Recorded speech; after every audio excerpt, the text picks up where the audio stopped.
timelines for full operationalization of the dam. I thank you, Honorable Speaker. Chairman, Water and Blue Economy. Bowen, when can you bring the statement? Honorable Speaker, in 2 weeks, we'll bring a response. Okay, 2 weeks it is. Next, Honorable Rahab Mukami, member for Nyeri County. Thank you, Honorable Speaker. Honorable Speaker, pursuant to the provision of Standing Order 44-2C, I rise to request for a statement from the chairperson of the Department Committee on Health regarding support for persons with cerebral palsy in the country. Honorable Speaker, in the past, stigma and discrimination were major barriers for persons with cerebral palsy. Such challenges were due to lack of awareness and the attribution of cerebral palsy to witchcraft. Consequently, many children with cerebral palsy were hidden and excluded from the society. These actions resulted in minimal government support, budget allocation, society outreach, and product services for intervention. However, persons with cerebral palsy are now coming out and interacting with the society, but still, we are not yet where we need to be supporting persons with cerebral palsy in Kenya. There are still gaps in healthcare, education, employment, support, and social participation that needed to be bridged. In addition, there is a need for continued effort to improve the lives of persons with cerebral palsy and their families, given that many children with cerebral palsy are born to young mothers who lack the necessary information on the condition and financial support, among others, to enable them to provide essential cares. Honorable Speaker, it is held on the following. 1. What measures has the government put in place to increase awareness about the cerebral palsy, to equip the caregivers with the necessary information? 2. Could the chairperson explain efforts, missions, quality assessments, therapy services, assistive devices, medication, and basic essential?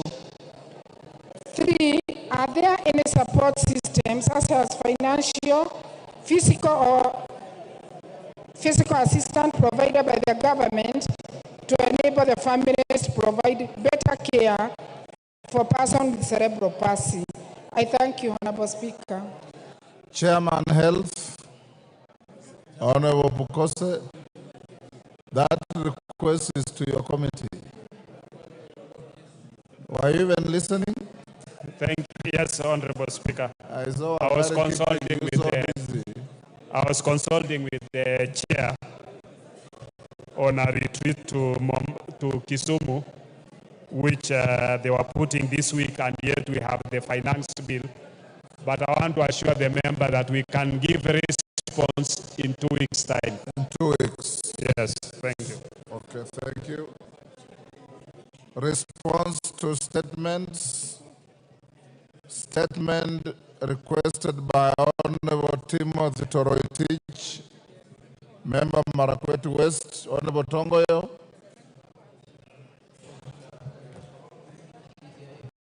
In minimal government support, budget allocation, society outreach, and product services for intervention. However, persons with cerebral palsy are now coming out and interacting with the society, but still, we are not yet where we need to be supporting persons with cerebral palsy in Kenya. There are still gaps in healthcare, education, employment, support, and social participation that needed to be bridged. In addition, there is a need for continued effort to improve the lives of persons with cerebral palsy and their families, given that many children with cerebral palsy are born to young mothers who lack the necessary information on the condition and financial support, among others, to enable them to provide essential cares.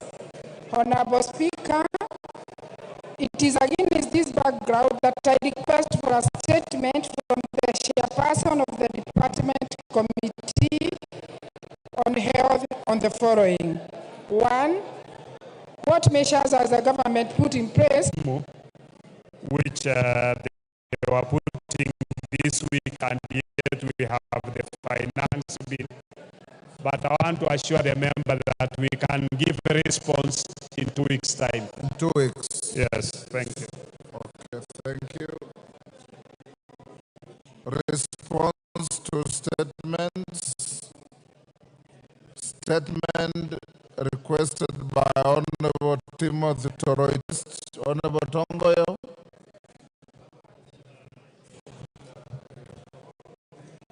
County committee, in collaboration with the local administration, identify potential candidates. After the committees identify such candidate, the minutes are sent to the county security committee for verification. Thereafter, sent to the KPS headquarters together with the fingerprints of the recruits candidates. The fingerprints are forwarded to DCI for further vetting. Clearance is received before the training commences. Honorable Speaker, Article 110(7) of the NPC Act, revised 2014, stipulates that the Inspector General of Police undertake the training of police reservist officers to ensure that they are consistent with the relevant provision of the Constitution and this Act. Article 1(1), subsection 3 of the same provide that the reserve officers shall be enlisted and trained by the IG. The NPS standing orders provide that NPRS may undergo training, which include general police duties, with persuasion, care of specific victims, and the training is done at the county level. There exists a standard training syllabus which is used for all the training countrywide.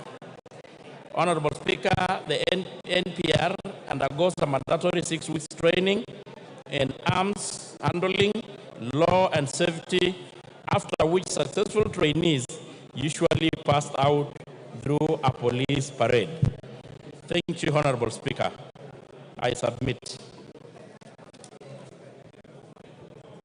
Timothy Toroitich, you've heard the response. Give him the mic. Thank you, Honorable Speaker. Honorable Speaker, whereas I appreciate the response by the Chair Security, Honorable Chair, we have been informed and that the allowance payable to NPR is Kenya shillings 5,000. Honorable Chair, Honorable Speaker, I would like to get exactly the frequency of payment. Are they paid on a monthly basis, on a quarterly basis, or on a yearly basis? Tongoyo.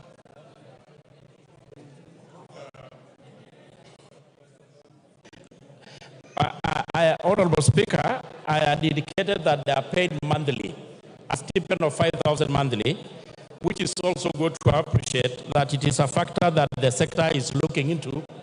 When the situation of the economy improves, where the discussion are underway to see how we can enhance them. But it is 5,000 and it's monthly. Thank you. Next, a response to a request by the member for Kilgoris, Julius Olesunguli. Tongoy again. Is Sunguli in the house? Yes. Thank you, Honorable Speaker. On the response to a statement sought by the MP for Kilgoris, my senior Honorable Julius Sunguli, I want to respond as follows. It is a question regarding the insecurity in Angata Barigoi. Honorable Speaker, there has been conflict among the couriers, the Maasais, and the Kipsigs over the use and the ownership of Kailolong land. Indeed, there is a court case that is pending before the Nakuru High Court. Honorable Speaker, the government has taken the following measures to enhance the peace in the area. One is, of course, is the peace barracks and the peace building initiative adopted by the government from time to time. The police station that has been put up in a place, Angatabarikwe police station, to help enhance security in the area. And it was established in a disputed land. The area member of parliament can attest to that. In the same area, Honorable Speaker, there have been a formation of several formed up units to include ASITU, that is an anti-stock police unit, JSU, and even rapid response unit to help the JSU and other form units to ensure that peace prevails in the area along the border. Honorable Speaker, the government has put up in place the following measures to ensure harmonious coexistence of all warring communities who border each other. The continuous engagement with local leaders, the increased police patrol to deter the criminals, the establishment of the peace committee, deployment of specialized units as earlier indicated, and we are in process, Honorable Speaker, even to provide vehicles to the same police stations and the the police there to enable them have the patrols whenever need arises. Thank you, Mr. Speaker. Julius Sunguli, you satisfied with the response? Mr. Speaker, I want to thank the chairman for that answer. But, Mr. Chairman, the case in court is not between the people of Angata and the Kuria people. It is between the Maasai people of Lolgorian and the Kipsigis people of Angata. So, the Kuria are not in any land dispute with anybody there. So, I think that the ministry should give a better answer and tell us what is the analysis about the true cause of this fight. And secondly, could the chairman confirm that one of the biggest problems we have there is that there are no vehicles, as you have just said, and that vehicles for the OCPD Lolgorian are going to be provided as soon as possible. But if the ministry treats this as a land dispute between the Kuria and the people of Angata, then they have it wrong. They have to identify who exactly is disputing the land, because the Kurias have not gone to court against the Kipsigis people who live in Angata.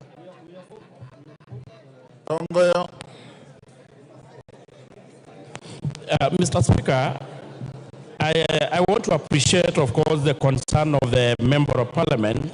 And for record, I also come from the same county, and I understand the dynamics and the historical land equation in that area. And Mr. Sunguli, even previously, as when he was practicing law, he may have even probably handled some land dispute cases along the area. But I want to say, Mr. Speaker, with his help and other actually players in the area, the ministry is going to look into and go deeper, looking into the question. But Mr. Sunguli, the MP, you all know the dynamic and the question in the issue of the land in that area. Because behind the issue of the Kurias, the issue of the Kalenjin and the people in Logorian, there is even a long-standing problem between the Western issue and the Syria. And those problems are correlated in a manner. But I want to give an assurance that we are going to speed up the investigation if need be. If there are people who are behind this, the government is not going to hesitate to take action. I'd also mention that I know there's been a problem about mobility of our police officers to respond to distress calls.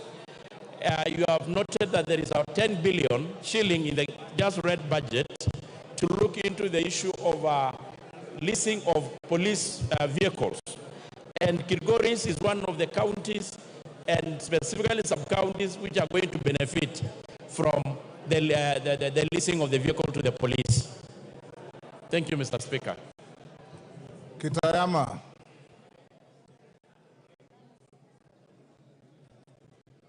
Member for Kuria East. Give Honorable Kitayama the microphone. There you are. Thank you, Mr. Speaker. Mr. Speaker, the answer that I've just heard is a true misrepresentation of facts on the ground and a perpetuation of escapism that all governments have been doing around that area. Honorable Speaker, the problem in that area is known by everybody, including the one who asked this question. This problem must be traced from the 1660s, when the migration of people was happening in this country. And Honorable Speaker, the 2010 Constitution did give us instruments through constitutional bodies that would address historical land injustices. And that is why the National Land Commission was set up.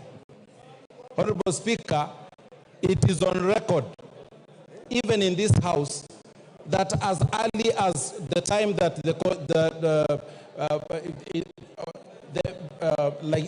Laikipia migration was happening, back during the colonial days, that is when the resettlement that happened in Transmara-Kuria border started causing these problems that are here.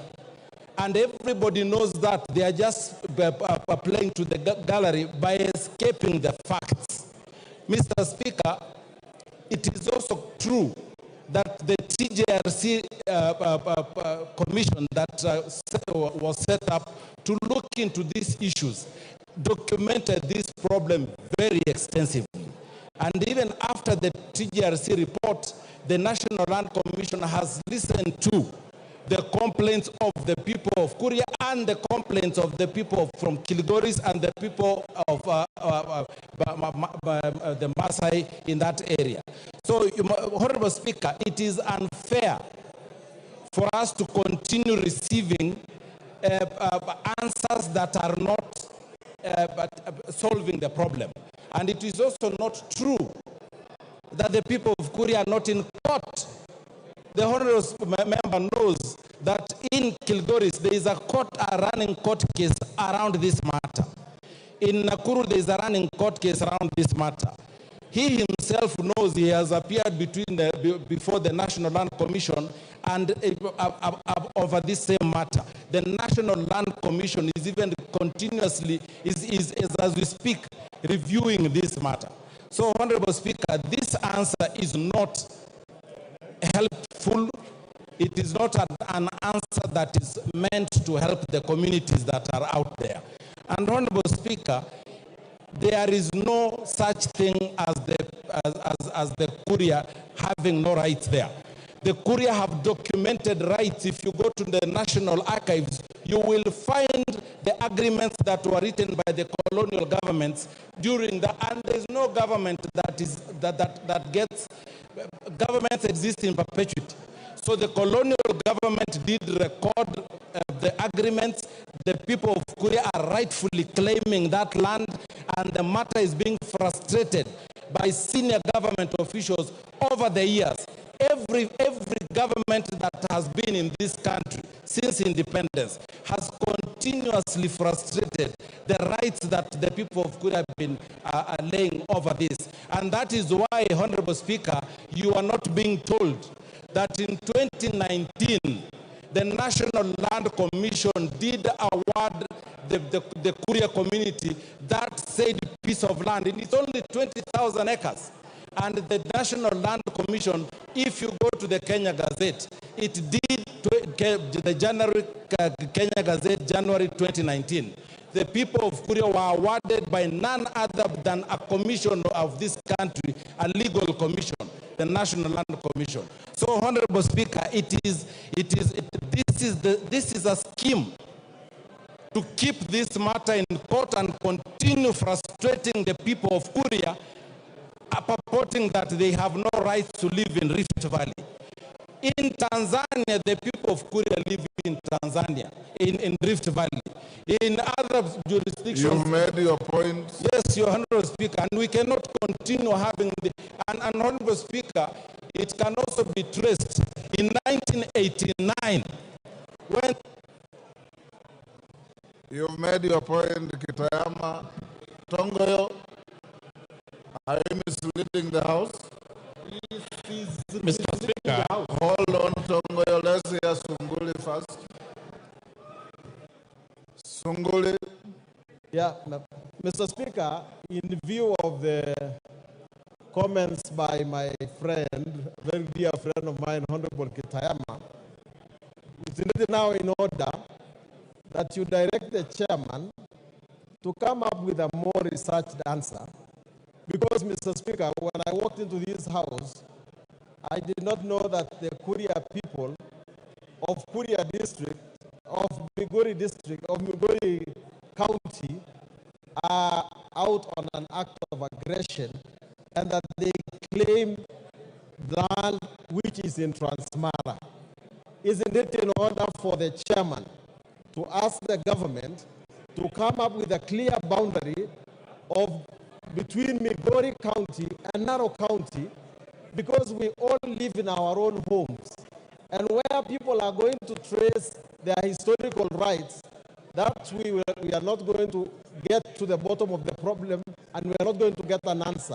So can you direct the chairman that he has not answered this question, and that let him go and get a more researched answer, which is satisfactory, and which will dissuade my colleagues from Kuria from claiming the land from in Transmara.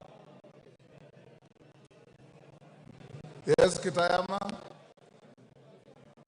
And this time, take less time. Give Kitayama the... Honorable Speaker, the Constitution of this country allows anybody to buy land anywhere within the jurisdiction of this country. History has recorded how the people of Kuria acquired that land. It is in the records of government. It is in the records.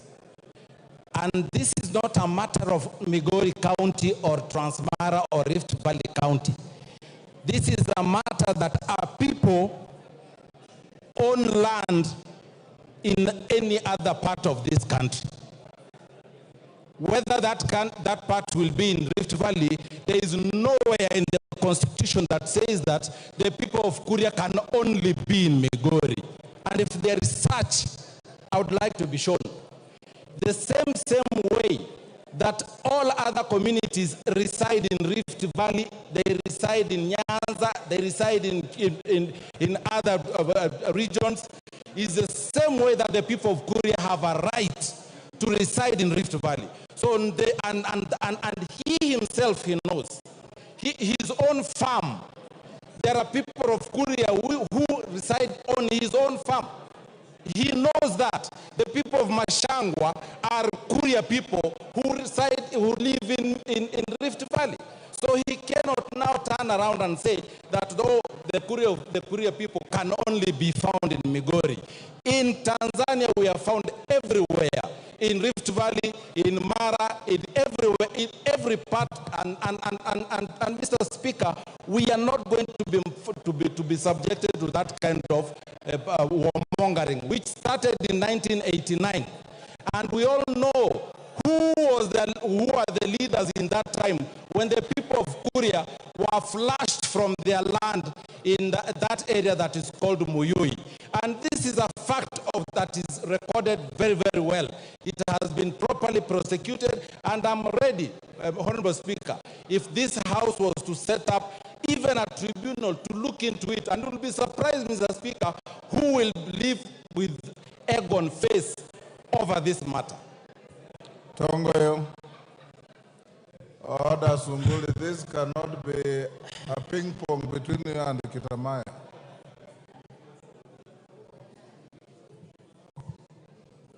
Okay, Sunguli. Mr. Speaker, this is not about the Kuria who live in Transmara. The Kuria who live in Transmara live in a place called Mashangwa. They are my voters, and their rights are protected.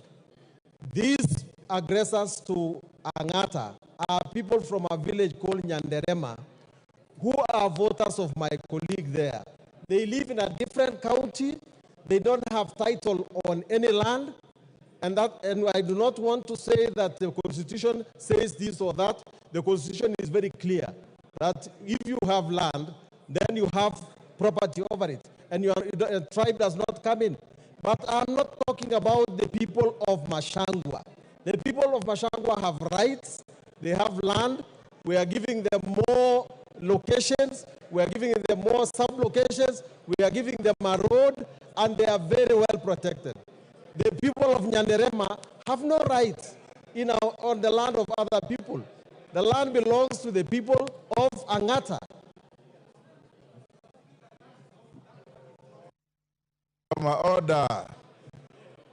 Order. Both of you are actually saying the same thing. The chairman of the committee said the land in issue as a contest between people from the Kipsigis community, the Maasai community, and the Kuria community. If you need more details, go to the committee and prosecute your case. Tongoyo. Thank you, Mr. Speaker. Mr. Speaker, listening keenly to the both members of Parliament, it is just confirming what I had earlier said, that the whole problem has been an issue of ownership of land, and it has got a very long history. Mr. Speaker, on issues as complex as this, it goes beyond the mandate of security alone. It is a cross-cutting issue. It touches on issues of land dealt within the Ministry of Land, and actually many times also call for a political solution, that such leaders and all of us may occasionally or at times need to be called upon to help address the problem. So what I want to say, Mr. Speaker, let the leadership between the Sunguli and all of us and the people concerned able to look in an amicable way to address the problem, because it goes beyond a security issue. It touches land, it touches on the issue of boundaries. There are several cases in court talking into the same. So, Mr. Speaker, maybe I will suggest that, depends on you can guide, that we let the leaders able to see whether we can able to look at a situation where we can able to address at a higher level, that all the players, including the Ministry of Land, the administration and political class, to sit down and look for a lasting solution into this problem. Thank you. Thank you. Yes, Honorable Wandai. You know, Honorable Speaker, I have listened keenly to the response from the very able chair of National Security Committee, my friend Honorable Tongoyo. But I am left wondering, because you know this House, under Article 95 of the Constitution, is mandated to resolve issues that concern the people. That issue is serious from the way I am able to get to decipher. It's an issue that can potentially evolve into a problem, a bigger problem. if not addressed with the seriousness it deserves. It's an issue concerning three large communities: the Kuria, the Kipsigis, and the Maasai. Honorable Speaker, would I be in order to suggest perhaps that this issue goes beyond the committee of my friend Honorable Tongoyo, and perhaps with your guidance, we set up as a mechanism, be it a committee, be it a tribunal, whatever it is, to address that conflict in an expeditious manner. Other Honorable Speaker, history might judge us very harshly as a House that we started on a matter which could have been resolved, and yet we left it to snowball into something unmanageable. That's my take, Honorable Speaker. Thank you. Owen Bye. Thank you very much, Honorable Speaker. You know, I also serve as chairman of minority groups. And my advice is, through your guidance, that you set a select committee of, or an ad hoc committee of parliament from members from this area so that they can sit and look at an amicable solution instead of looking at a more administrative solution, but they look at a communal, they look at a solution that is participatory, because the Constitution of Kenya also allows us to have an ADR, an alternative dispute mechanism. And that, therefore, will give the people of Kuria, the Kipsigis, the Maasai an opportunity to sit down as elders to get a solution instead of a more administrative solution that may not be acceptable to all. I thank you, Honorable Speaker. Honorable Tongo, you come from the county where this issue is coming from. I would advise you that you have a session in your committee with the two members, and if you want to escalate the matter, you can involve the lands committee to see how to resolve the matter without raising passions. Minority Leader Noen Baya, if you want to set up a committee, you know the procedure. Next order. Order number 8, procedural motion, resolution to hold a Thursday morning sitting. Honorable Majority Leader, where is the Chungwa? Proceed. No, the leader is here. Let me come and do it to himself. Proceed. Majority Leader, move your procedural motion. Thank you, Honorable Speaker.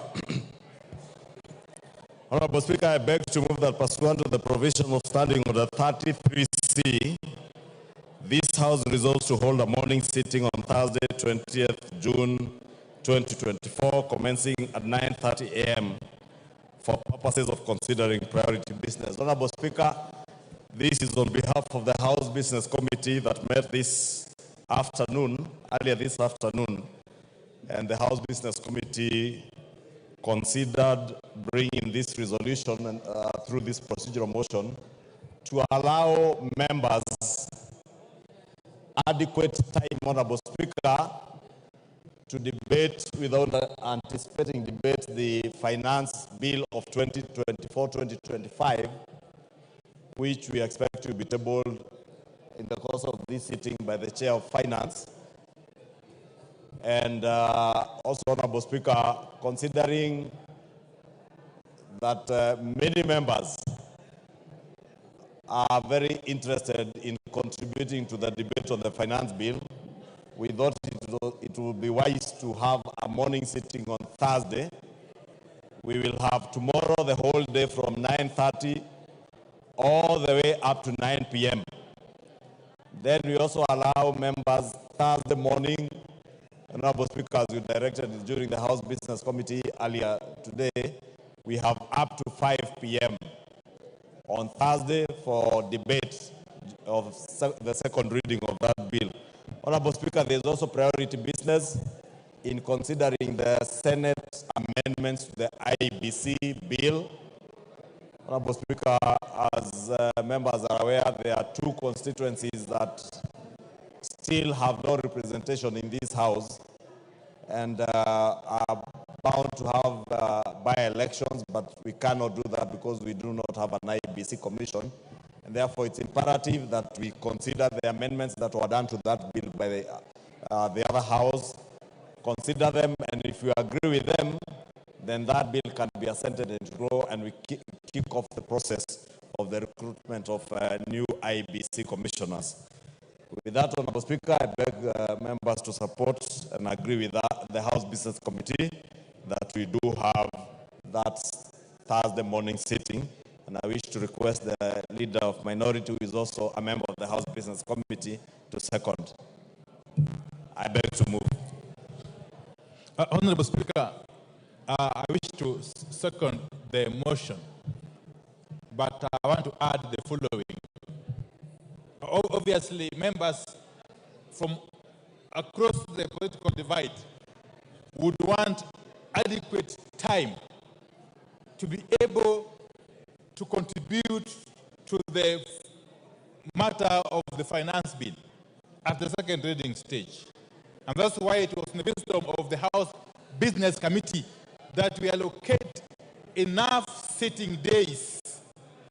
That is Wednesday morning, tomorrow, Wednesday afternoon, Thursday morning, and possibly Thursday afternoon, for members to be able to contribute effectively and for their constituents to get to know where they stand on this very important matter. Honorable Speaker, secondly, I want to agree that the matter of the IBC is so crucial.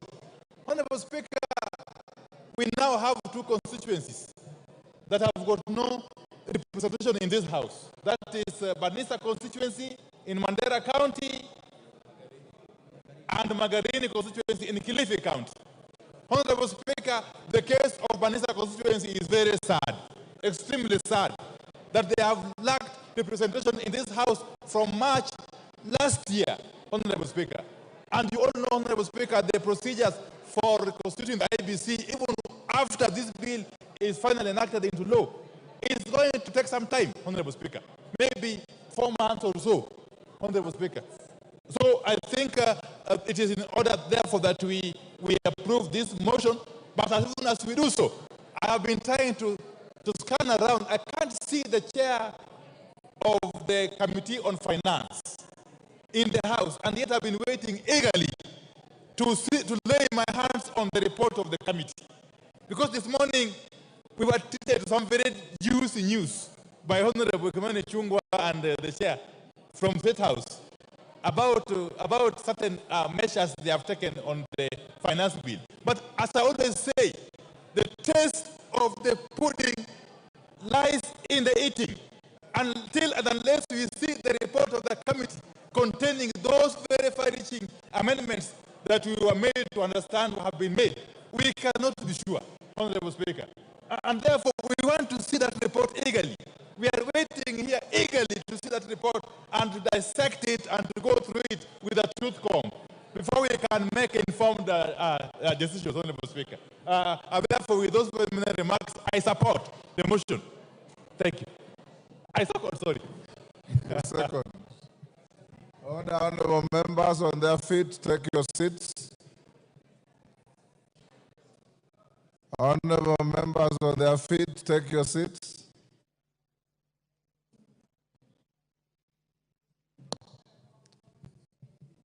Honorable members, I now propose the question, which is that pursuant to the provisions of Standing Order 33C, this House resolves to hold a morning sitting on Thursday, 20th June 2024, commencing at 9:30 a.m. for purposes of considering priority business. I put the question.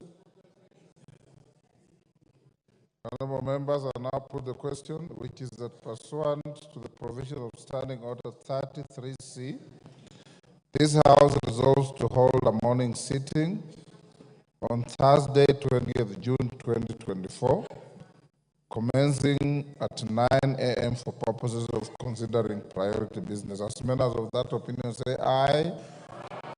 Will those of the contrary opinion say nay? The ayes have it.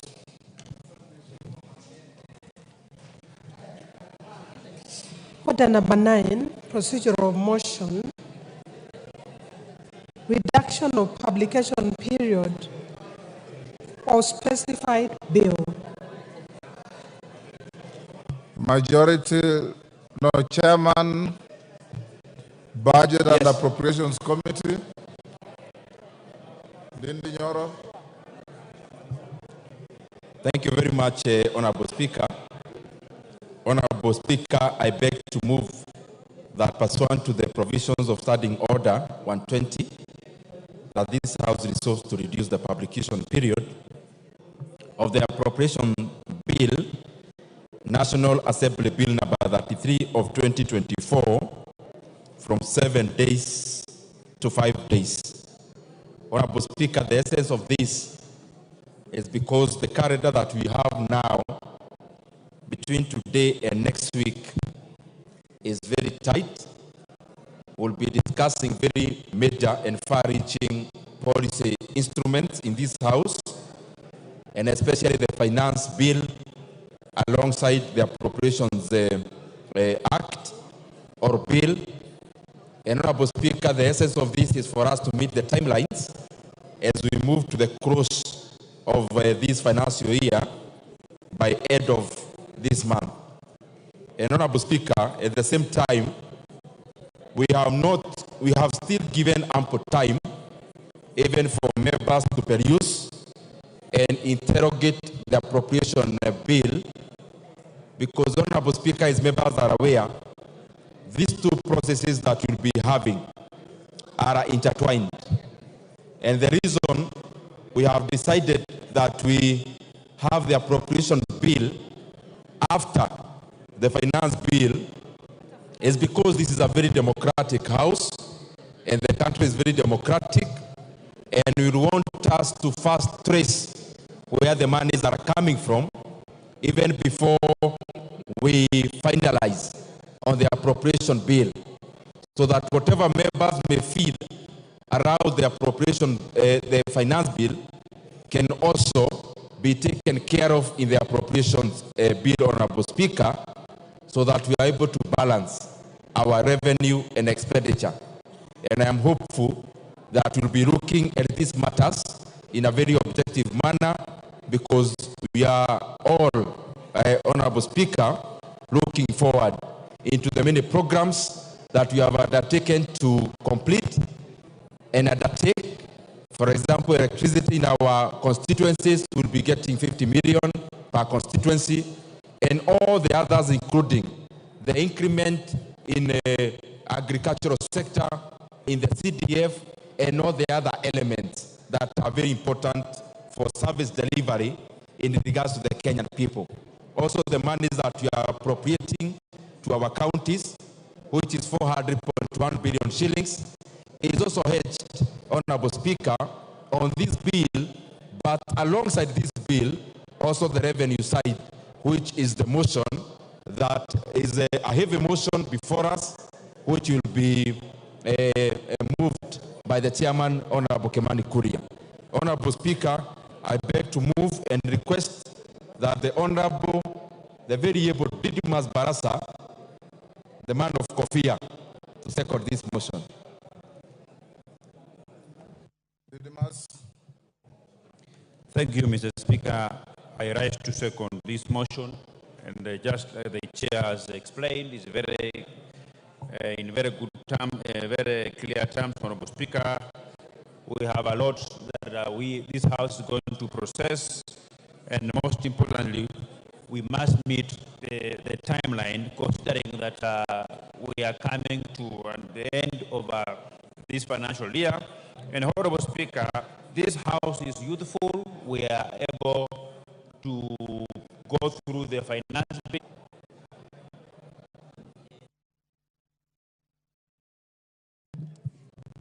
Thank you, Honorable Didymus. Order, Honorable Commissioner Macau. Order.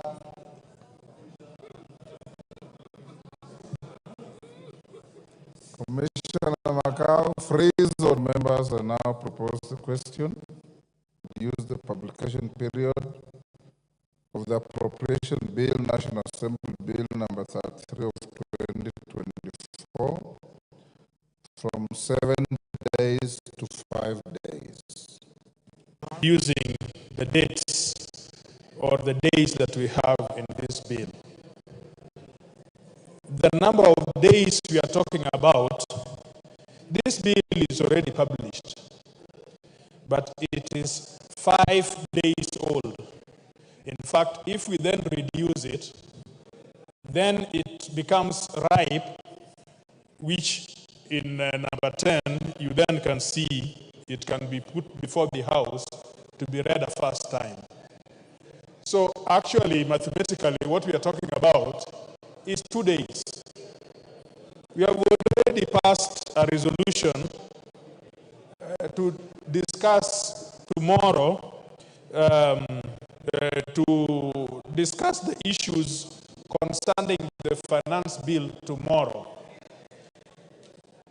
And Honorable Speaker, the majority leader just let us know from the House business you have directed that this can go between tomorrow up to Thursday. So actually, we then can properly examine this bill if it were to be, if it were to take the 7 days on Tuesday next week, quite properly. It would have taken 7 days in the normal manner of things, and we would then begin debate on it on Wednesday, on Tuesday.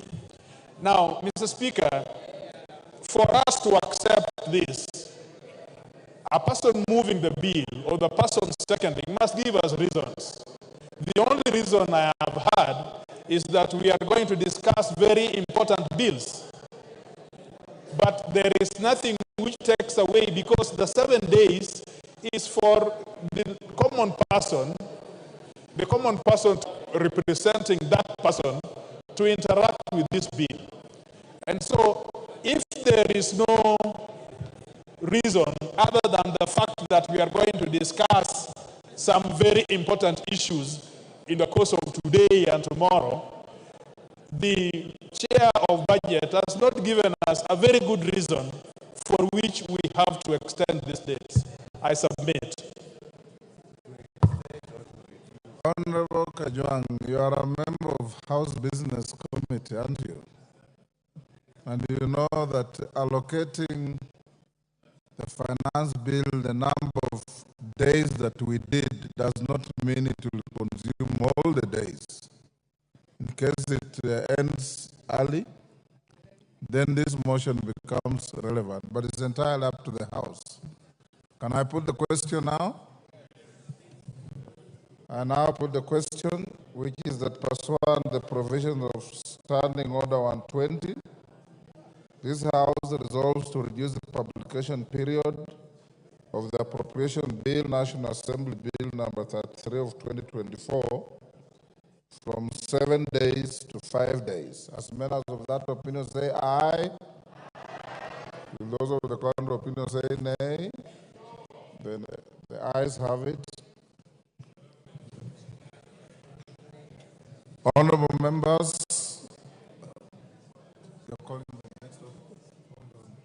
honorable members, as we go to the next order, it is expected that the chairman of the Finance Committee, member for Molo, will be tabling his report or his committee report this afternoon.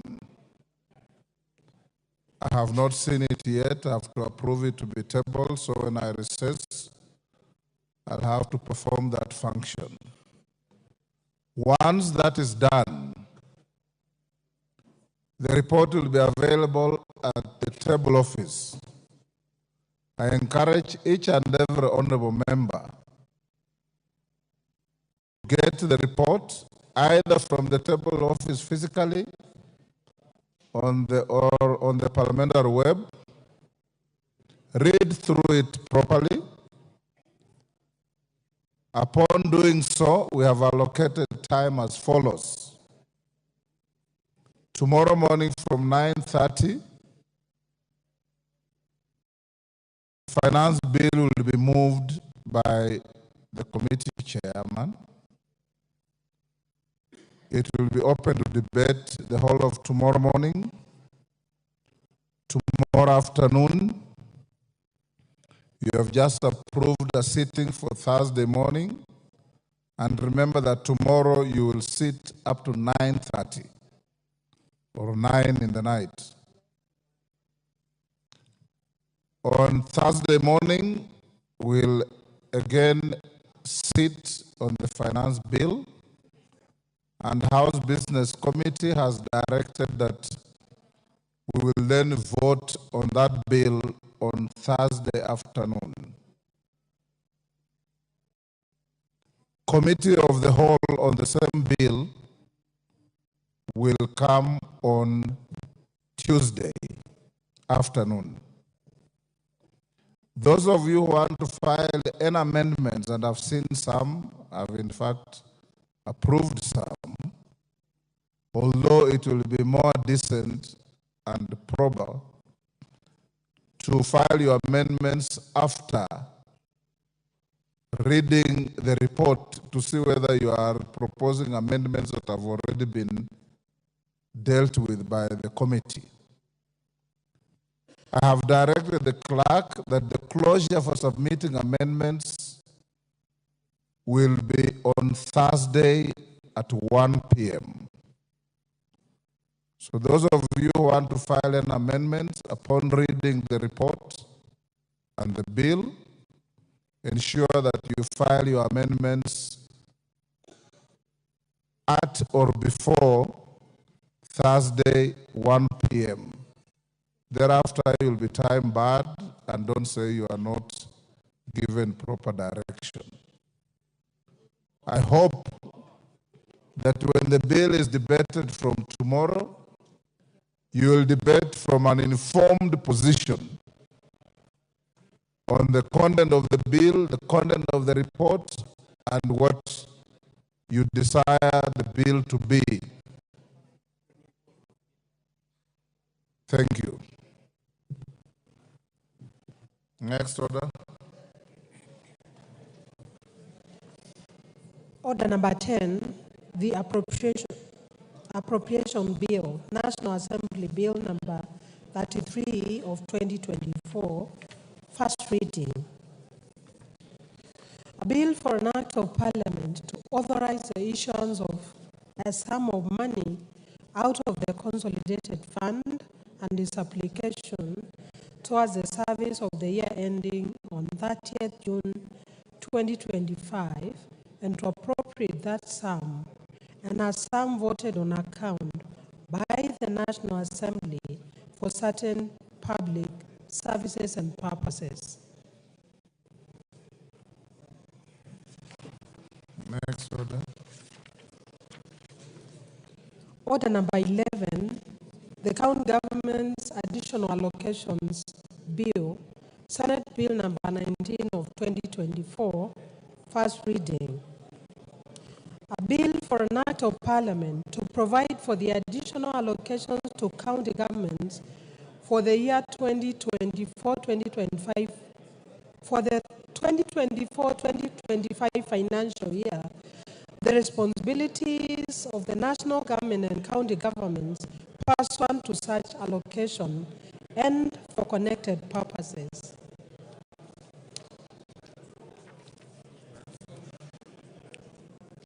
Order number 12, the County Allocation of Revenue Bill, Senate Bill number 25 of 2024, first reading. A bill for an act of parliament to provide for the equitable allocation of revenue raised nationally among the county governments for the 2024-2025 2025 financial year, the responsibilities of national and county governments pursuant to such allocation and for connected purposes. Next order. Order number 13, the Care and Protection of Child Parents Bill, Senate Bill number 29 of 2023, second reading. Beatrice Kemei, you are the co-sponsor of that Senate bill. It's now your time to move the bill. Give her the mic.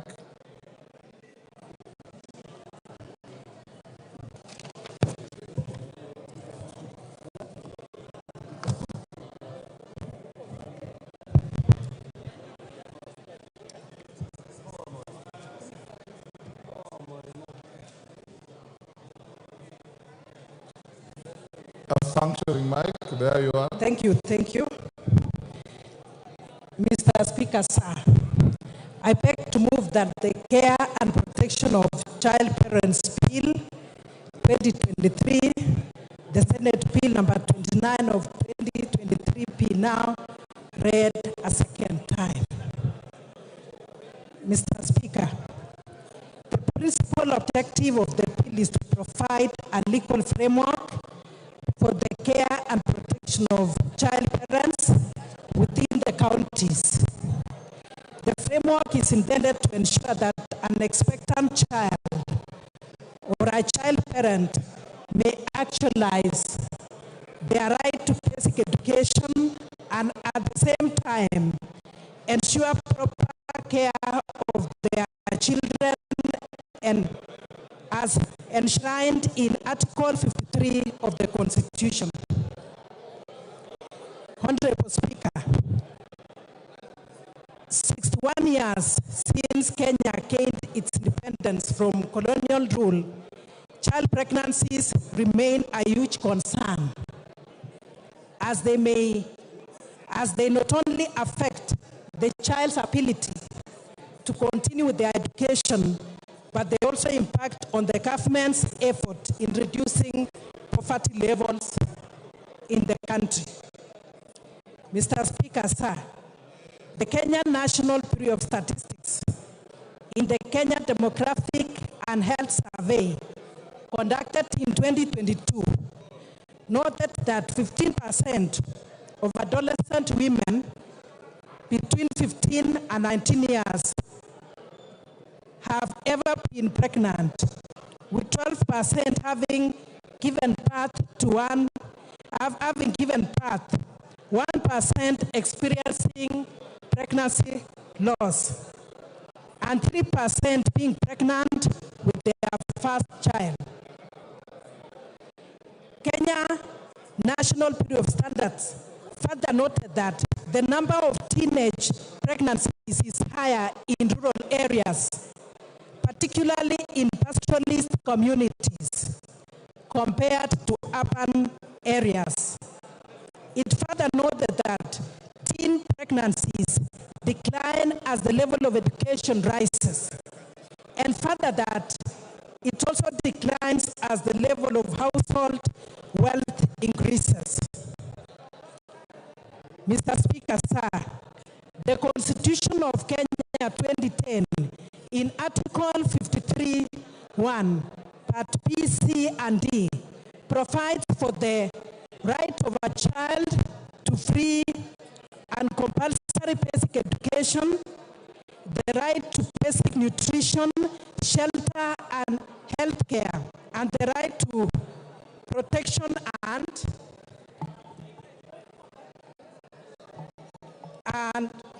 right to protection from abuse, neglect, harmful cultural practices, all forms of violence, inhuman treatment and punishment that is there, and even exploitative labor. Honorable Speaker, Section 13 of the Child Act, number 29 of 2022, retaliates the right of a child to basic education and mandates the Cabinet Secretary in charge of Children Matters, in consultation with the Cabinet Secretary in charge of Education, to develop and implement policies for the realization by every child of the Constitution of the constitutional right to education. The Basic Education Act number 14 of 2013 provides that no child should be denied admission to a public school. The above, Honorable Speaker, the above notwithstanding, children who fall pregnant in school, especially those born in poor households, are likely to drop out of school so that they can fend for their babies. This not only impacts on their right to education, but also exposes them to early marriages and exploitative labor practices as they seek to fend for themselves and their children. Madam Speaker, some schools conduct mandatory pregnancy tests without the consent of the children or of the learners, and more often than not expel any student who is discovered to be pregnant. Such children are also exposed to ridicule and harassment, and are often cited as examples of bad behavior, thus often leading them to drop out of school. It is also difficult for children who have been pregnant before to be readmitted to the school or to another school, as they are often shunned, with the school administration fearing that readmitting them will be viewed as tolerating ill behavior from students, which they are afraid of spreading to other students. Even where the child is readmitted to school, they sometimes have no one to leave the newborn baby with, thus leading them to either delay re-entry to school or making them not to concentrate on their studies, hence resulting to poor academic results. Madam Speaker, existing legislation only provides for the rights of children generally and does not take care of the circumstances unique to child parents. These laws do not provide for how children who fall pregnant are to be handled by the school administration during their pregnancy and also delivery. They also do not provide for ways of ensuring that once they have given birth, they are readmitted to school and have support and access to child care facilities, particularly those without anyone to take care of their newborn babies while in school. There is also no law providing a framework for the establishment, management, and inspection of child care facilities so as to ensure that they are safe for children. Madam Speaker, there is therefore need to create a framework to protect children in vulnerable households so as to ensure that they are able to complete their basic education and have a better chance at having better quality of life. This bill therefore seeks to provide a legal framework for the protection of the rights set out under Article 53, 1C and D of the Constitution in relation to child parents, and also through which the expectant child or a child parent can realize their right to education, and at the same time ensure the care and protection of the other child, and also of standards for the establishment and regulation of care centers for child parents by county governments. Madam Speaker, clauses 4, 5, and 6 of the bill provide for the obligations of the national and county governments with respect to preventing pregnant children and child parents from dropping out of school as well as social assistance to such children. Clause 7 of the bill provides for preparation of management plans by the school administration, which are aimed towards reduction of dropouts, as well as prescribing how pregnant children and child parents will be handled within the school. While Clause 8 of the bill provides for the rights of pregnant and parenting students, including the right to continue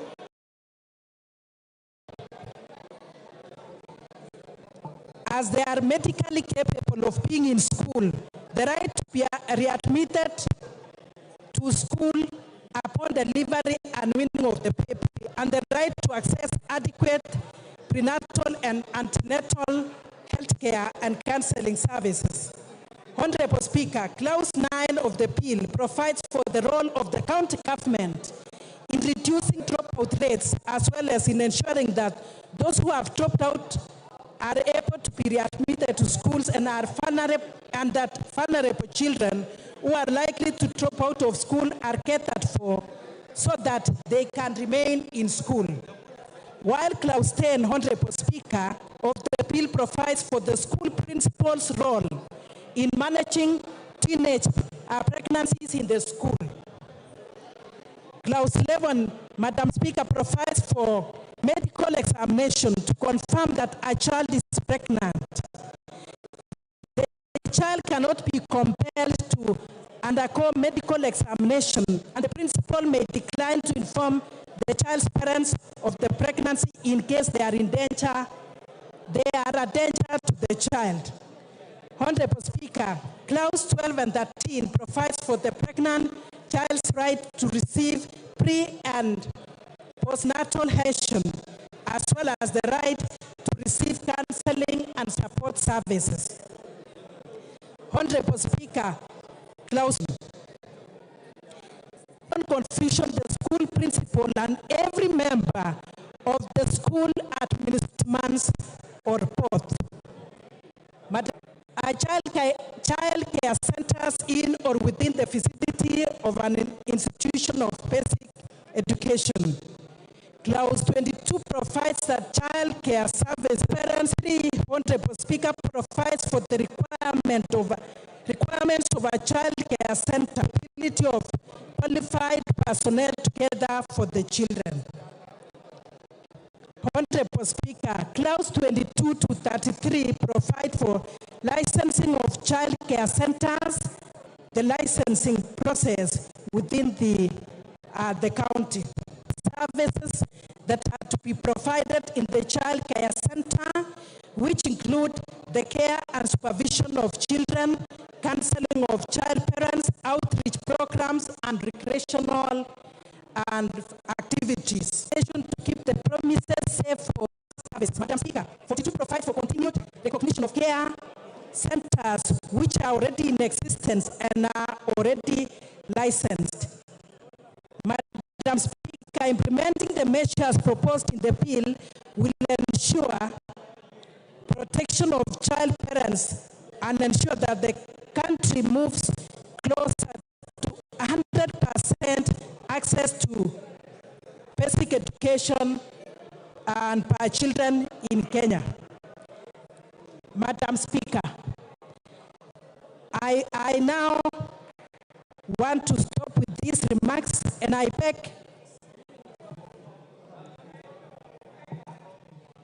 Madam Emase, Honorable, to second. Honorable Emase. Thank you, Honorable Speaker, for the opportunity to Child Parents Bill 2023. Madam Speaker, this is a very straightforward bill. It is very timely. It is coming at a time when we are dealing with so many issues around children, gender-based violence, pregnancies caused by even relatives, that is incest, at a time when the statistics are very clear. We are being told that 15% of women or children between the age of 15 and 19 become pregnant, where 12% are able to give birth, 3% even they lose their children in the process, and 1% happen to be pregnant for the first time. Honorable Speaker, therefore, this bill, as we have been told, seeks to provide a legal framework so that as a government, we are able to manage to deal with the issue of teenage pregnancies. We have a framework that provides on how this matter is to be dealt with by the county governments, by the national government, because children or an expectant child has got rights.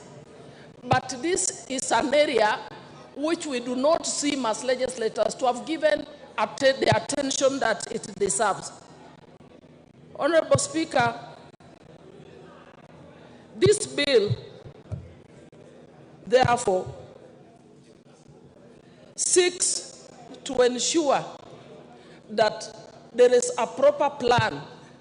If a child is expectant, how should that child be handled? How should the school administration address the matter such that this child is guaranteed the right to education? This child's baby is taken care of by government. So, Honorable Speaker, I want to really thank Honorable Beatrice and the Senate for coming up with this bill, because teenage pregnancy is a problem. And once these children are guaranteed of education even after conceiving, then we are assured that we are able in the future, going forward, to continue bringing down the numbers in terms of these teenage pregnancies. Honorable Speaker, in each of our constituencies, every day we encounter the number of schools that are reported, even to report as many as 20 or more pregnancies, even in our schools. So we need this legislation so that these children are taken care of. There is proper guidance. There is even psychosocial, counseling in schools to guide them so that they are not harassed or ridiculed in schools, so that these children are able to continue with the school, and by ensuring that they have the right to education and they are able to continue the education, then as a nation we're able to address so many other multiplier effects of those dropouts. We're able to deal with issues of poverty. And Honorable Speaker, I think with those few remarks, I second the motion. Thank you.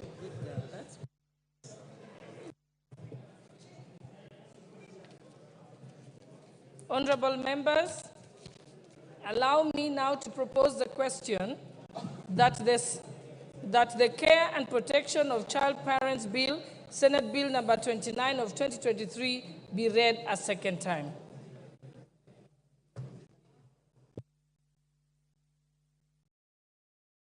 Honorable TJ, you can see. My contribution, Madam Speaker, will be very short. Madam Speaker, if you examine this bill, how come it is not a money bill? It has been set there, and it is said not to be a money bill. Sorry, I can't hear you. Can you start again? I am saying, if you look at this bill, how else can you explain that it is not a money bill? Money bill. If you check the memorandum and if you check the statements that are accompanying it, it is said not to be a money bill. But when you open it up, it creates centers. It talks about inspectors. These inspectors must be employed by somebody. these inspectors must be supervised or coordinated somewhere. These centers must be maintained by the public exchequer.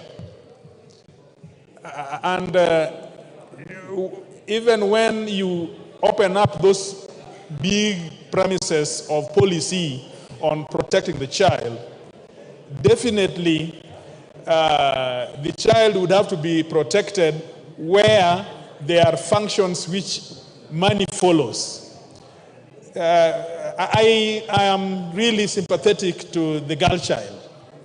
I really want to have a bill which fixes the issue of the girl child. But since this bicameral legislation process, we have had problems where good bills are lost because of the people who sponsor them or because of the thought process behind it. Were this bill originated from this house, from where my colleague sits, if she originated this bill, we wouldn't have been talking about this issue. We would have been talking about how to reinforce it and how to make it better on how to protect the girl child. But for some reason, members on the other house, they get into issues which they do not investigate very well. And this is a constitutional issue. We cannot do something about it. Article 114 happens to be a constitutional issue. Even when the emeritus lady and a very, she's a doyen of this legislation. But Honorable Emase will see the bill. In fact, she is the member of the Budget and Appropriation. Honorable Emase, please convince us that this is not a money bill. She is still consulting. But Honorable Emase, please don't mistake us. We are the fighters. Emase, listen. We are the fighters for the girl child. And we want girl child to be ring-fenced. Some of us are fathers of girls. But the problem we have in this legislation is that people begin to sponsor bills without looking at the Constitution. You see an inspector there. You see the care there. It is definitely going to use the taxpayers' money. So how can it be a bill outside Article 114? Just convince us and we pass this bill with a record time. But if you are unable, my colleague, please find a way of withdrawing this bill and reintroducing it here so that you do not go away. This thing is very important for a child. We cannot just use it on technicalities. There must be somehow of how we can pass this bill, Madam Speaker, so that the real issues of the child is protected. Thank you very much. Thank you very much, Honorable Member for Ruaraka, Honorable TJ Kajuang. I think you raise a very important point, and I think I agree with you that probably before I say anything about it, I think it's important that we allow the mover of the bill, the seconder of the bill, and I think also Honorable Member for Baringo, maybe we start with you. Let's hear what the members have to say, but it's a very important issue you have raised. Thank you for that.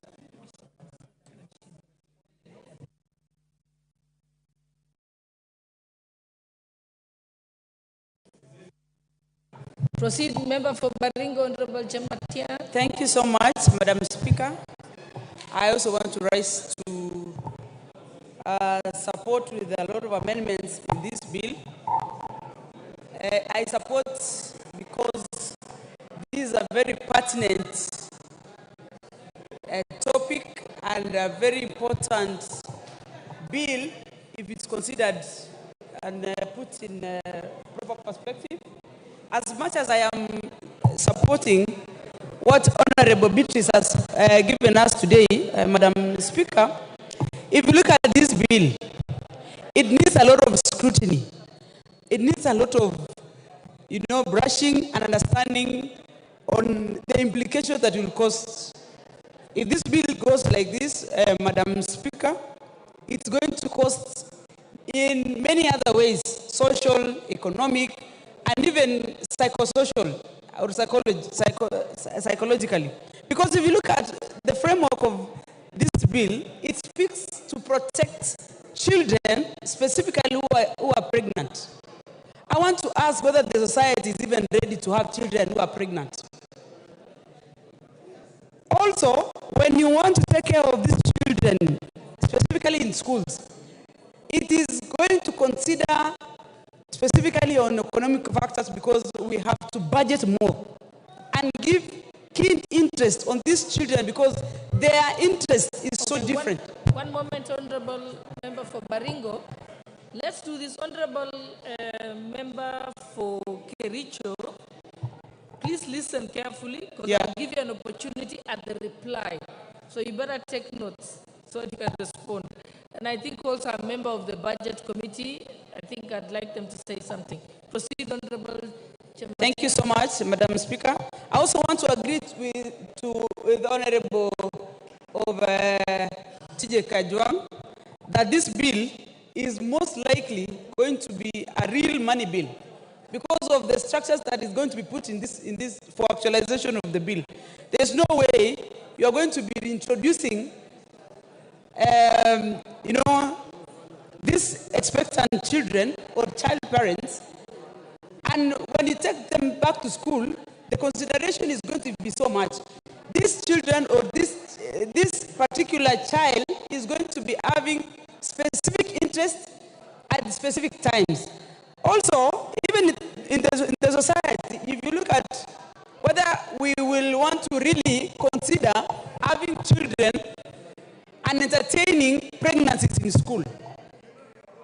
If you look at it very keenly, we as Africans, and as much as we have problems of teenage pregnancy in our society, I don't think we want to take it up as a promotion that it is okay for a child to be pregnant as long as he still get the opportunity to go to school.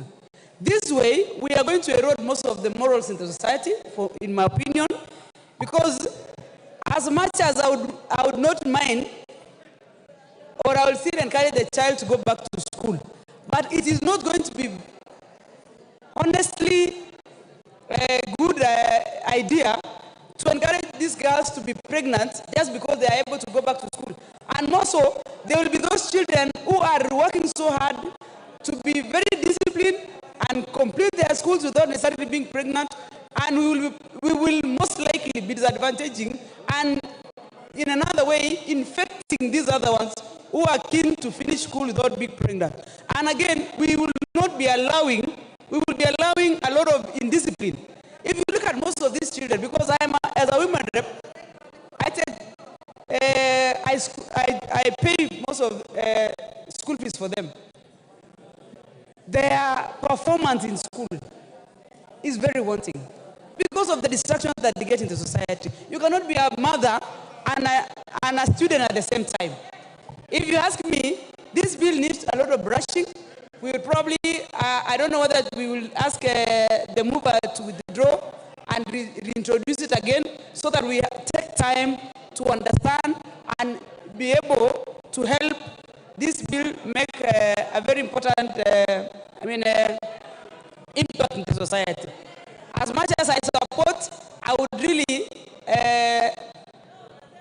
ask my colleague, we sit back and probably brush it properly so that we can have a better bill going forward. Thank you, Madam Speaker. Thank you. The Honourable Member for Suba North, Honourable Millie Odhiambo. Thank you, Madam Speaker. I don't know if you're giving me the opportunity to speak or to inform the member because she has already sat down. I just saw you on the intervention button. Oh, I was So seeking to inform the member, but she has already sat down. But you can proceed to inform the House. Well, I was just informing the honorable member because from the way she was talking, she seems to infer to persons below 18 years who have had children as though they are voluntary mothers. It's actually cases of sexual abuse. It is presumed anybody below 17 years who has a child is a victim of sexual abuse because they cannot consent legally to sex. So we are actually talking about an abused child in this way. Thank you very much. I know, Honorable Millie, we've been in the trenches together with Cradle, fighting for the girl child and abused children. So I understand where you're coming from. I will also allow the member, and I think the member for Baringo is properly informed. I will allow the member from Mombasa, Honorable Zamzam Chimba. Asante sana Mheshimiwa Spika, na mimi niweze kuunga mkono hii bila ambayo mwenzangu ameleta ya kupatia watoto wa kike nafasi ya pili kusoma. Mheshimiwa Spika, Mheshimiwa Spika, na nilitaka sana kuzungumza kuwa hawa watoto ambao wanapewa nafasi ya pili wengi wako ile underage, umri wa chini. Walipata ujauzito, pengine walinajisiwa, ama pengine kuna wale ambao walikuwa na forced marriages, walikuwa hawana uwezo. Kwa hiyo wanapewa nafasi ya pili kupata masomo. Mheshimiwa Spika, Mheshimiwa Spika, ndani ya Mombasa County kama mama county nimeregesha watoto wa kike 350 na walipia full scholarship na ngafu warudi darasani wasome, kwa sababu Mheshimiwa Spika, sisi tunataka uongozi wa mwanamke, lakini uongozi wa mwanamke una matatizo mengi sana. Mpaka afikie kiwango cha kuweza kuingia katika uongozi, lazima awe amepata elimu ya kutosha. Mheshimiwa Spika, na utapata wakati mwingi Mheshimiwa Spika, mtoto wa kiume ambaye amempa mtoto wa kike ujauzito, yeye anaendelea na masomo yake, mtoto wa kike anabaki nyumbani. Mheshimiwa Spika, mimi nimewapa wale watoto nafasi. Mheshimiwa Spika, mpaka sasa mwaka huu watoto ambao wamemaliza kidato cha 4 na watoto 21. Niko na wengine ambao wako form 1, form 2, form 3 na wanaendelea vizuri, na wengine wameungama, wengine hata walikuwa wameingia kwenye madawa ya kulevya kwa sababu ya stress. Anashindwa, angalie mtoto anatamani apate elimu ili aweze kupata kazi, amekwama. Mheshimiwa Spika, kwa hiyo mimi kitu ambacho nataka kusema ni kweli hii bill inahitaji pesa. Ikiwa kama watataka watoto wapewe sehemu ya kulelewa shuleni, basi lazima kuwe na mpango ambao serikali itawekeza pesa ya kuangalia hizi sehemu ambazo watoto watalelewa.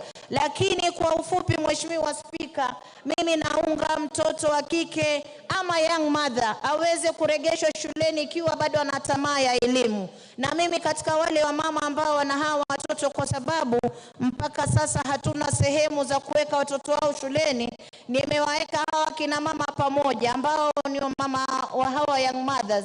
Nimewapa mradi mtaji, wanafanya biashara waweze kulea hawa watoto na hawa wenzao wakisoma. Kwa hiyo Mheshimiwa Spika, mimi naunga mkono, japokuwa na mashtaka moja Mheshimiwa Spika.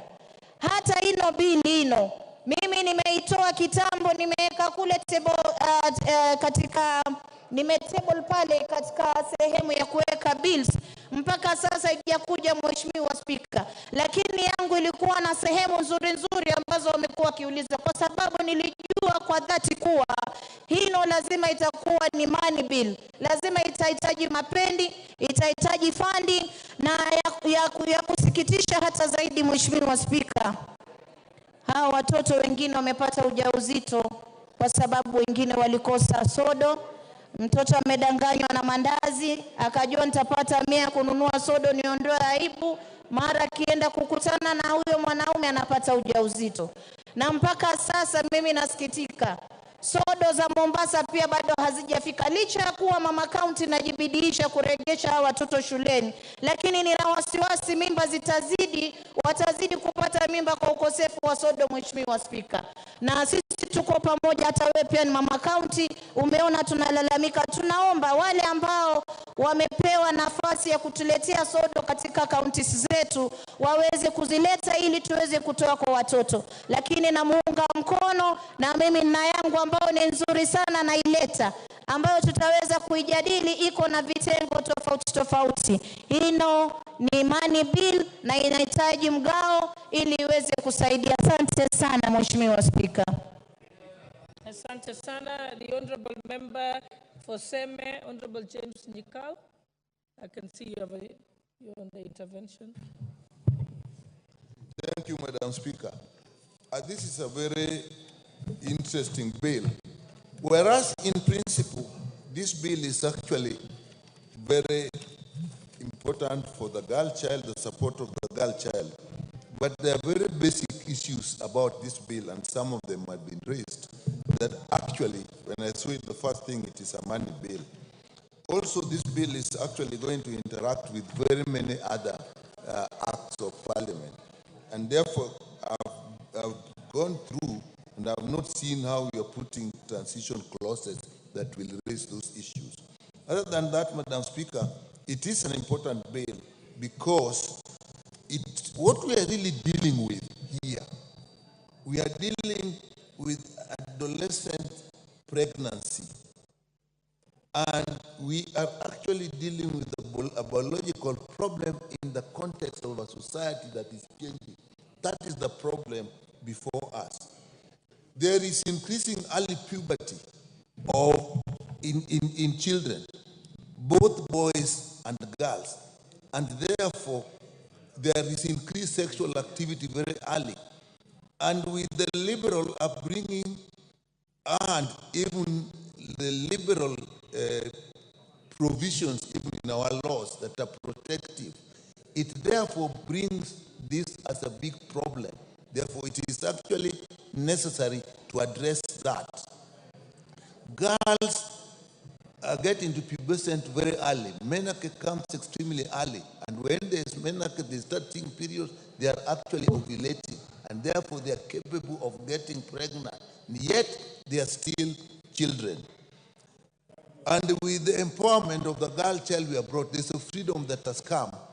And as a society, are we taking care of that? That is what some members are actually raising, that how shall we deal with the psychological orientation, the traditional orientation, the cultural orientation.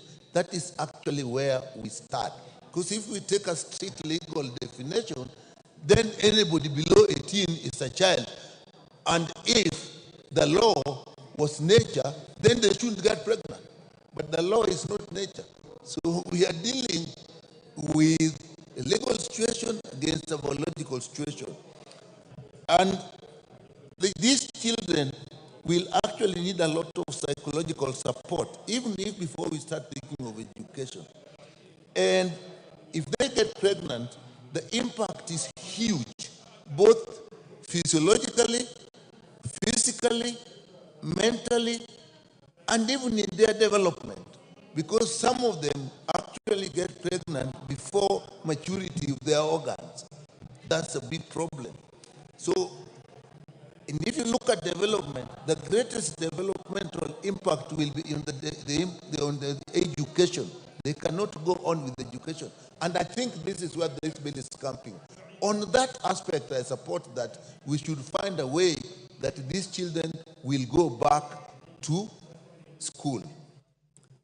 But then we come and talking of their protection. You are actually now protecting two children. The mother is a child, the baby is a child. And we are now also bringing in centers that have been created. And if you look at what we are indicating in the center, we are even talking of children, these children giving birth at the centers. So that center becomes an extremely complex center that we are dealing with. So, Madam Speaker, in terms of education, I think the most important thing that we are actually addressing, and we look at this, is how do they get to school? What psychological support do they need when they go to school? What physical support? And the support of the baby, because some of them will come from families that are actually so disadvantaged, they can't look after a baby that is left behind. We are saying in this bill that can also be done at the centers. So if you look at this center is complex, it's huge. And how are we going to set it up without money? And therefore this must be first and foremost looked at as a money bill. So this bill, in my view, we really need to relook at it. I support it in principle, but as set out now, I think if passed as it is, I think it will give us a lot of problems in its handling. So my view, I'll say, is that we need to relook at this bill, whether we will do it and bring it again, whether we look at it in a much more broader sense. But as it is, it's a good principle. It's something we should pursue, but not as it is now. Thank you, Madam Speaker. Thank you. The Honorable Member for Kibra, Honorable Peter Arero.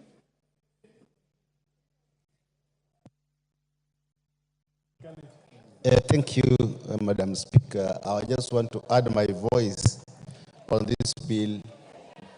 And I think all the bills which come to this House should always pass through the Budget Committee.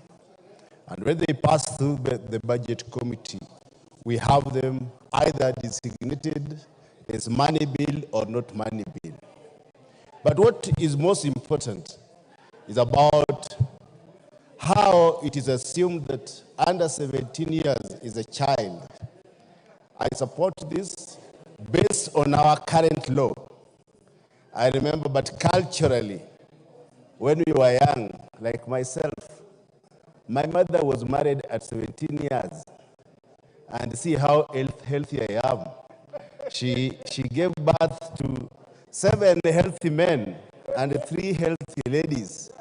So, just as my colleague Dr. here is talking about 2 children, sometimes our culture makes our young girls to be married under our cultural norms.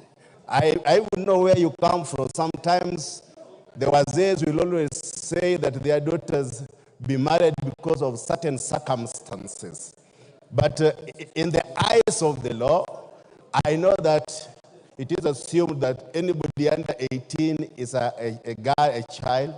But I support the bill because it is going to enrich our cultural values. It is going to enrich our society and will take care of our young girls. Otherwise, I support the bill. Honorable Member for Dagoretti, I can see you on the intervention button.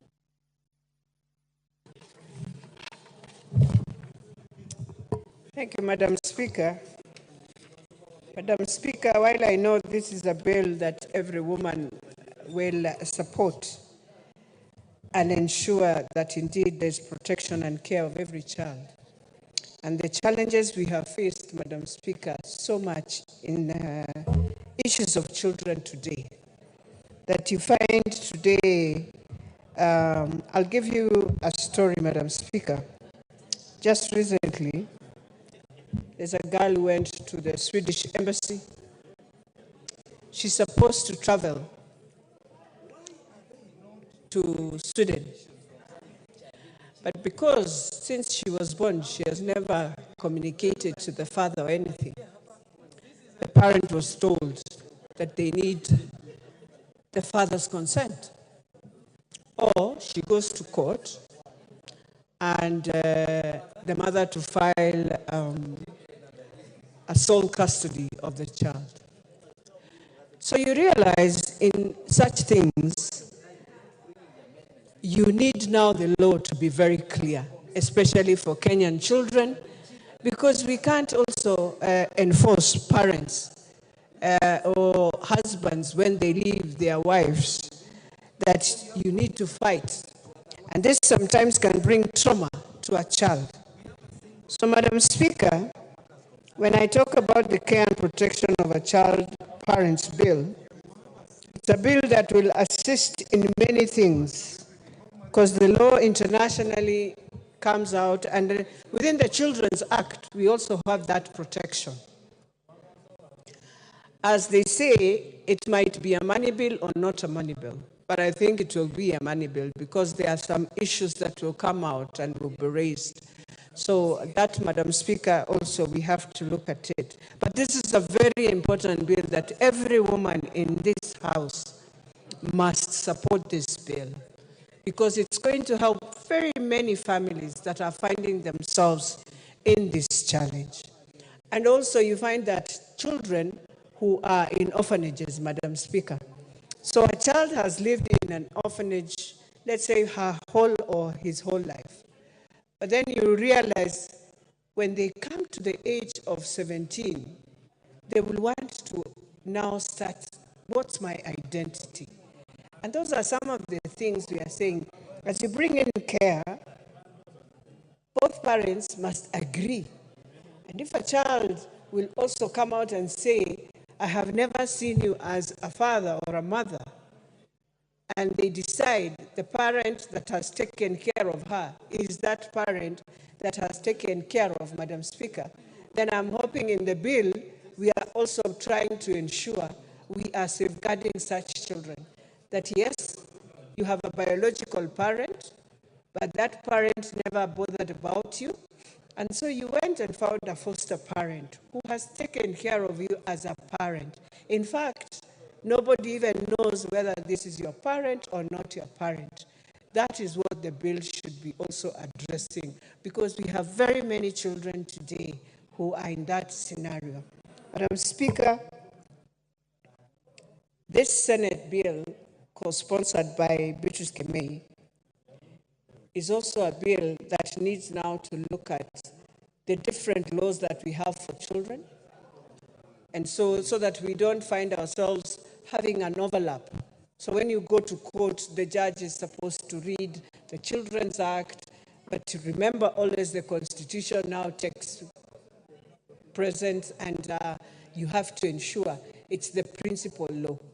And so how do we ensure we don't find ourselves in a court where now you have to quote so many laws for children to get their rights? So I think as we debated, it will be very important for us to also look at those amendments and see whether we can bring in our own amendments also to enrich the bill more so that it takes care. If we are taking care and protection, then it protects the child.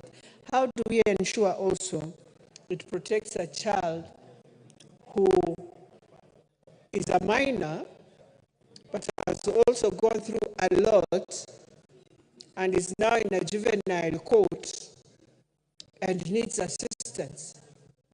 Because I've realized, and I'll give an example, even though he's beyond a minor, this young man who just decided to beat a policeman. But nobody questioned whether this young man has had his own trauma, has gone through a lot, is a child either who has a single parent and is unable to understand what he's going through.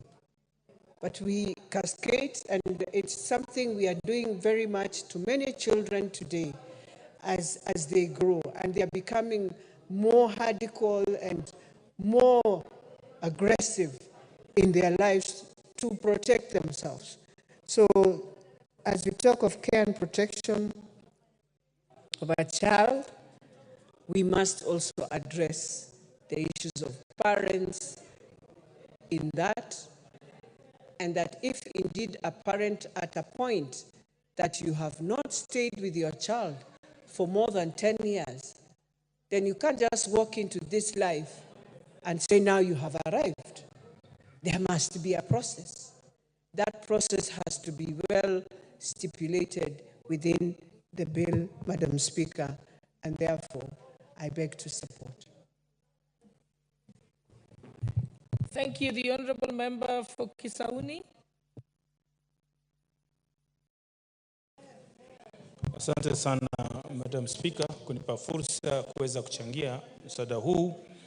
Nichukue nafasi pia kuwaombea nafasi ya pili wale watoto wetu wa kike ambao wanapata ajali ya kuwa na ujauzito. Ni vyema asiachwe nje, apewe nafasi aweze kurudi, aendelee na masomo yake.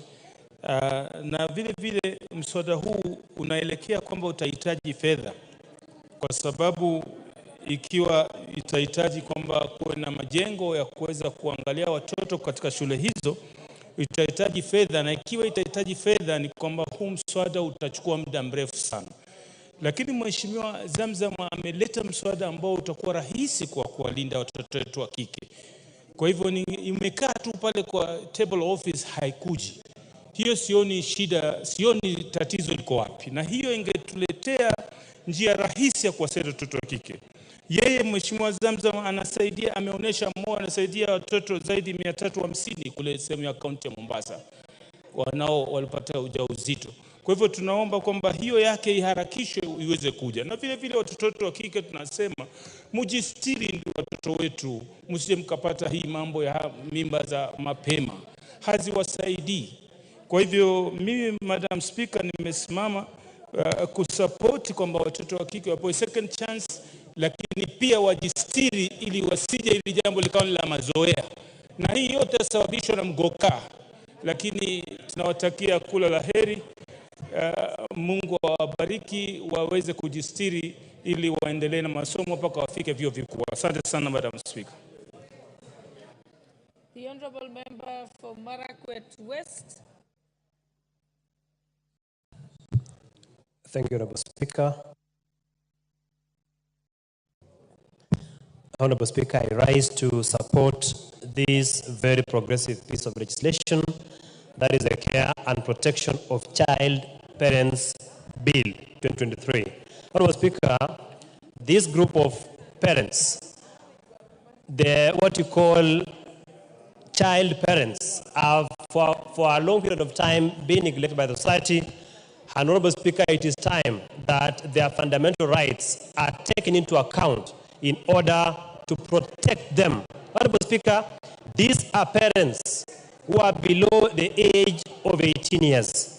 These are parents who have born children at that particular age. Honorable Speaker, this group of parents have suffered discrimination and abuse from the Kenyan community.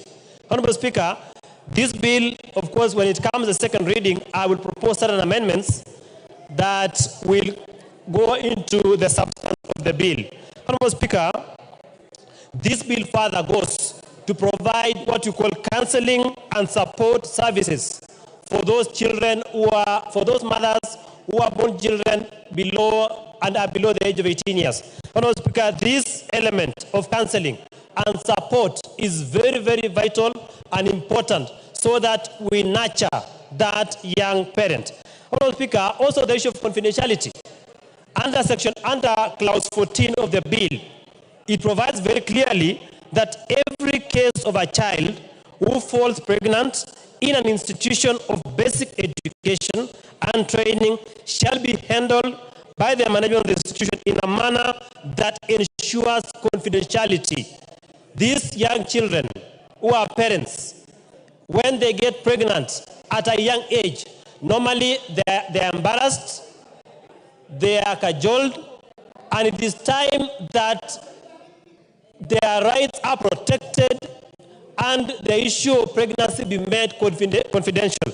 Honorable Speaker, under clause 15 of the bill, this is an area that we must look forward and propose an amendment to it. Honorable Speaker, as a lawyer yourself, if you read that clause very carefully, it says where it is determined that a person responsible for pregnancy. Honorable Speaker, this is not right, because at this stage, unless a paternity test is undertaken, you cannot determine at this stage whether someone is responsible for the pregnancy or not. So I will propose an amendment to the effect that where it is suspected, because at this stage, the element of suspicion comes in. It is only during paternity that a matter is determined with finality whether that person is the parent of the child or not. So, Honorable Speaker, that is an area that we must be able to look at carefully so that we also protect the interest that would be father of that child.